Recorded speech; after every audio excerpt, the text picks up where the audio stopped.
সব জায়গাতে আমাদের ধ্বংস হয়েছে। এই ধ্বংসস্তূপ থেকে আবার আমাদেরকে নতুন করে দাঁড়াতে হবে। চলচ্চিত্রও ঠিক তেমনি ধ্বংস হয়ে গেছে। আমাদের চলচ্চিত্র তো এই পর্যায়ে ছিল না, আমাদের সিনেমা এই পর্যায়ে ছিল না। আমি তো বললাম যে ভারতের সাথে কম্পেয়ার করে, উত্তম সুচিত্রার কম্পেয়ার করে রহমান সংগ্রামের ছবি চলছে না। তো সেসব পাকিস্তানের ওই মোহাম্মদের বা ওয়াহিদ মুরাদের সাথেও তো আমাদের নায়কদের ছবি চলছে, নায়িকাদের ছবি চলছে। তো সেই সময় পারলে আমরা এখন পারছি না কেন? ওই যে বললো আকার সংস্কৃতি আমাকে খেয়ে ফেলছে, এটার জন্য আমার নিজস্ব সংস্কৃতিকে ধারণ করতে হবে এবং এটা ছাড়া বিকল্প নাই, এটাকে আনতেই হবে। যদি আমি বাংলাদেশটাকে বাঁচায় রাখতে চাই, বাংলাদেশটা বাঁচবে কিসের উপরে? তার কৃষ্টির উপরে, তার সংস্কৃতির উপরে, তার ভাষার উপরে। এটা উপরে তো বাংলাদেশ বেঁচে থাকবে, তা না তো বাংলাদেশই থাকবে না। বাংলাদেশকেও যদি আমাকে বাঁচিয়ে রাখতে হয়, তাহলে আমার ভাষা, আমার সংস্কৃতি, আমার কৃষ্টিকে ধারণ করে আমাকে বেঁচে থাকতে হবে। মধুমিতা সিনেমা হল শুরু হয়েছে আমাদের সময়, তখন তো ছোটই আমরা। সেই সময় ক্লিওপেট্রা দিয়ে উদ্বোধন এই মধুমিতা সিনেমা হল, যেটা শিবাসানু বললো, আমি বলতেছিলাম আস্তে আস্তে যে বহু বছর পরে সিনেমা হল বা মধুমিতা হলে ঢুকলাম। আগে মাঝে মাঝে আসতাম দুপুরবেলা, যদি সময় থাকতো খোকাভাই বলতো চলো যাই, আইসা খোকাভাই ঘুমাইতো আর আমি ছবি দেখতাম, মানে পাশাপাশি দুজন বসে। তো ভালো লাগতো। এবং আমার বলতে দ্বিধা নেই যে ছোট সময় থেকেই একটা হবি ছিল ছবি তোলা এবং ছবি দেখা। সেই সময় ভালো ছবি কোনোটা বাদ দিয়েছে বলে মনে হয় না। এই মধুমিতা সিনেমা হলে আমার জীবনে আরেকটি উল্লেখযোগ্য দিন,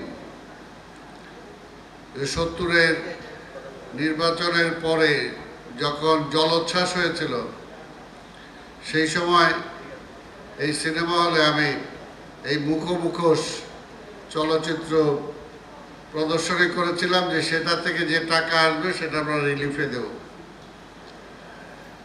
এই ধরনের আজকে আগে যুবকদের মধ্যে, তরুণদের মধ্যে উৎসাহ ছিল, এখন আজকে ক্রমশ সেগুলো ভাটা পড়ে যাচ্ছে। রাজনীতি আমরাও করেছি, কিন্তু রাজনীতি আমার যেটা বিশ্বাস, আমি মনে প্রাণে বিশ্বাস করি, রাজনীতি যারা করে তারা সমাজের প্রতিটা সেক্টরে বিচরণ করে, প্রতিটা সেক্টরের সাথে তাদের সম্পর্ক থাকতে হয়, প্রতিটা সেক্টরকে সে ভালোবাসে। কারণ রাজনীতি যারা করে তারা দেশকে ভালোবাসে। দেশকে ভালোবাসলে আমার নাটককে ভালোবাসতে হবে, আমার চলচ্চিত্রকে ভালোবাসতে হবে, আমার সঙ্গীতকে ভালোবাসতে হবে, আমার লাইব্রেরিকে ভালোবাসতে হবে, খেলাধুলাকে ভালোবাসতে হবে। কিন্তু আজকে একমুখী হয়ে যাচ্ছে সবাই, খালি রাজনীতি করি আর অন্য বাকিগুলো নাই। সেটা দিয়ে একটা পরিপূর্ণ, একটা সম্পূর্ণ মানুষ কখনো হওয়া যায় না। চলচ্চিত্রের মধ্যে যদি একটা নতুন জাগরণ সৃষ্টি করতে না পারি, তাহলে কিন্তু আমরা এই সংস্কৃতি অঙ্গনটাকে বাঁচিয়ে রাখতে পারবো না। আকাশ সংস্কৃতির মধ্যে আমরা সবাই আমাদেরকে খেয়ে ফেলছে। প্রতিবেশী সংস্কৃতি আমাদের উপরে এমনভাবে সয়লাভ হয়েছে যেটা থেকে বাঁচা বড় মুশকিল। তো সেই কারণে আমাদের নিজস্ব সংস্কৃতিকে ধারণ করে আমাদেরকে এগিয়ে যেতে হবে। আমাদের নিজস্ব চলচ্চিত্র হতে হবে। আমাদের চলচ্চিত্র